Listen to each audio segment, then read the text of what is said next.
EBC, OBC, दलित, महादलित, ये सारी सोच नेता प्रतिपक्ष की हो सकती है।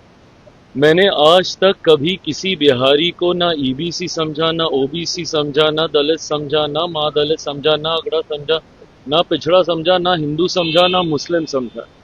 मेरे लिए बिहारी बिहारी है। मैं बात करूंगा तो 14 करोड़ बिहारियों की बात करूंगा, बिहार फर्स्ट की बात करूंगा, बिहारी फर्स्ट की बात करूंगा, और यही सोच ने बिहार को बर्बाद किया। आज आप अपने आप को आप 21वीं सदी का आप बोलते हैं, और ये आप सोच रखते हैं कि भैया किसको हम किस जाति में हम बांट के देखें, और कौन किस जाति का वोट बैंक बनना चाहता है और कौन किस जाति को अपना वोट बैंक बनाना चाहता है। इसी सोच ने तो बिहार को बर्बाद किया है। आप बताइए, आप नेता प्रतिपक्ष हैं, आप अपने आप अभी भी आप लोग इसी तरीके का वोट बैंक बना के आप सोचने की बात कर रहे हैं। पर ये लोग तो सोचेंगे ही ना, जो एमवाई को तमगे की तरह सीने पे चला टांग के चलते हैं। क्या है एमवाई? यही सब तो है, जातीयता सांप्रदायिकता में बिहार बिहारियों को बांटना। भाई हम भी एमवाई की बात करते हैं, बट हमारे एमवाई में महिला हैं जो कि देश दुनिया की आधी आबादी है।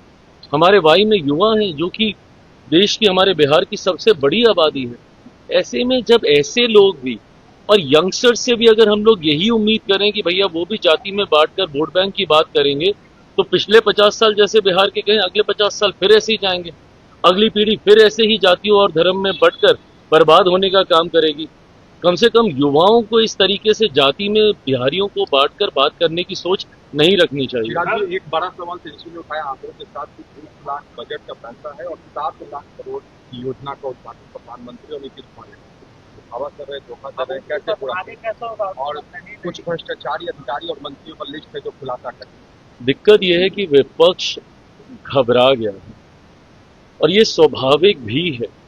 जिस तरीके से एक के बाद एक के बाद एक के बाद एक केंद्र सरकार और राज्य सरकार, मेरे प्रधानमंत्री आदरणीय नरेंद्र मोदी जी और बिहार के मुख्यमंत्री नीतीश कुमार जी ने मिलकर न सिर्फ योजनाओं की घोषणा करने का काम किया है, उनको धरातल पर भी उतारने का कार्य किया। मुझे खुशी इस बात की कि मेरे प्रधानमंत्री ने सिर्फ शिलान्यास नहीं किया, उन्होंने उद्घाटन भी किए हैं, और कई ऐसी जन कल्याण की योजना जिसको लागू करने का काम किया, जो विपक्ष सपने दिखाता रहा था बिहार को कि हम आएंगे तो हम ऐसा करेंगे, हम आएंगे तो हम ऐसा करेंगे। अरे प्रभु, दिए तो थे आपको 15 साल। इतनी ही चिंता और इतने ही विजनरी आप थे और आपका परिवार था, तो क्यों नहीं आपने उस वक्त इन योजनाओं को अपने धरातल पर उतार दिया था। ऐसे में आज जब उन योजनाओं की न सिर्फ घोषणा की गई है बल्कि उसको अमल में भी ला दिया गया है। महिलाओं के लिए आपकी सोच तो भैया सिर्फ सीमित इतनी थी कि आप उम्र भर आप उनको अपने ऊपर डिपेंडेंट रखते, हर महीने आप उनको एक किस्त देते रहते, हर महीने आप एक किस्त देते रहते। यही आपकी सोच थी ना। इसी सोच को आप बोल रहे थे कि भैया कॉपी कर रहे हैं, कॉपी कर रहे हैं। क्या कॉपी किया? आज 10-10 हजार रुपए महिलाओं के अकाउंट में डालकर इस बात को सुनिश्चित करने का हमारी सरकार प्रयास कर रही है कि वो उद्यमी बने, वो अपने पांव पे खड़ी हो। और जब एक महिला अपने पांव पे खड़ी होती है तो पूरे परिवार को साथ लेके खड़ा होती है। तो ऐसे में जिन महिलाओं के अकाउंट में गए हैं 10,000 रुपए, वो इसलिए नहीं गए कि भैया आज दिए हैं फिर तुमको दे देंगे, फिर तुमको दे देंगे। नहीं, आप एक प्रोजेक्ट तैयार कीजिए। आप जिस भी व्यवसाय में आप जाना चाहती हैं, आप उसके लिए आप कार्य कीजिए, इनिशियल रिपोर्ट सबमिट कीजिए, और उसके बाद 2 लाख रुपए की और राशि आपको दी जाएगी, ताकि आप उसको पूरी तरीके से आप स्थापित कर सकें। ये विकास की सोच है।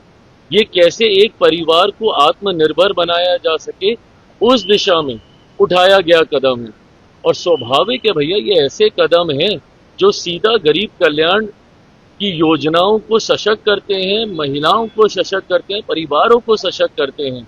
ऐसे में आपको स्वाभाविक है चुभना ये सारी बातें, क्योंकि आपने तो सपने में भी नहीं सोचा था कि ऐसी योजना भी आ सकती है। एक सवाल और है, पीके ने एक बड़ा आरोप लगाया है उप मुख्यमंत्री प्रशांत किशोर सम्राट चौधरी पर, और उन्होंने कहा कि शिल्पी गौतम हत्याकांड में वो भी आरोपी है। डिप्टी सीएम पर एक बड़ा,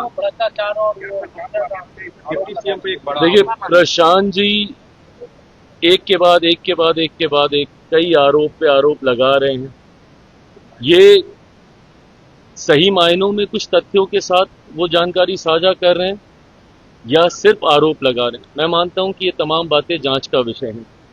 ऐसी राजनीति एक बार हम लोगों ने दिल्ली में भी देखी थी, जब दिल्ली में भी एक मुख्यमंत्री बनने से पहले आम आदमी पार्टी के एक नेता आए थे और आरोपों की सूची उन्होंने लगा दी थी, और उसके बाद जब उनके पास वक्त आया कि उस सूची पे वो कुछ कार्रवाई कर सके, तो उन्होंने एकदम खामोशी साध ली थी।